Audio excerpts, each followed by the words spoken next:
ey yaş oğlanlar, ey savatlı, hakıllı, alımlı, okulu oğlanlar. Kuş uçyan kuş, kepterdir ya beyleki kuşlardır. Dene dökülse, yer yanak bardat dökülse, şoňa on yerden dudak dam koyulanlığından habari yok. Oğlum kan kuş, kan kepter, şoň bir on yer, dudağa düşüyor. Oğlum başka kepterli de şu dana var konur mu? Şu kepterin dudakta pısırdap duruşunu görseler. Şu kuş dudakta damın içinde pısırdap dur. Dana yiyecek olup konuptur, barıptır. O da dudağa düşüp pısırdap dur. Başka kuşlar şu dana barıp konurmay, konmaz. Şu kuşun haklı şuna çat yada. Men barsam menni tutulurun yada. Şun pısırdarlığını görüp hemmesi uçup gityer ya konmayar. Bir haklı yok, hayvanın haklı çatıyar şuna. Ama bil insan, bil haklı. وَلَقَدْ كَرَّمْنَا بَنِي آدَمَ وَحَمَلْنَاهُمْ فِي الْبَرِّ وَالْبَحْرِ وَرَزَقْنَاهُمْ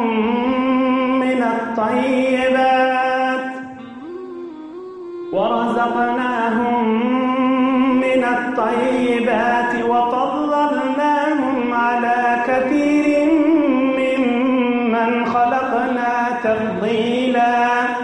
Hudaya diye insanı men sıyladım deyip. Bir kuş yani hayvan değil, bir insan bir ders almalı başkalardan. Hudaya diye ey insan ders al ayça kurulumdan diye.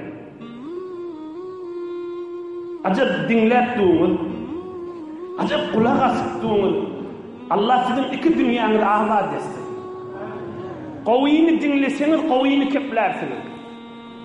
Men şu mahal şuna muqaddimay dutin izafa keplediğim değil bular. Şun Huday aydıptır, şu kıssan gurrunu giyip başlamaka Allah aydıptır. Ey insan ders var deyiptir. Biz kepleyen adam bayat şunu kızılağa aplamalı. Baha koymalı buna. Derru sen yürüyün şayet istesin şu kıssanın basın bilesin gelsin. Yok. Allah bir kıssanı başlamaka ders var deyiptir. Dersi dinlesen ders keplersin. Bidirek zadı kulağa siyan adam bidirek kepler. Kavini iştiyan adam kavini aytar.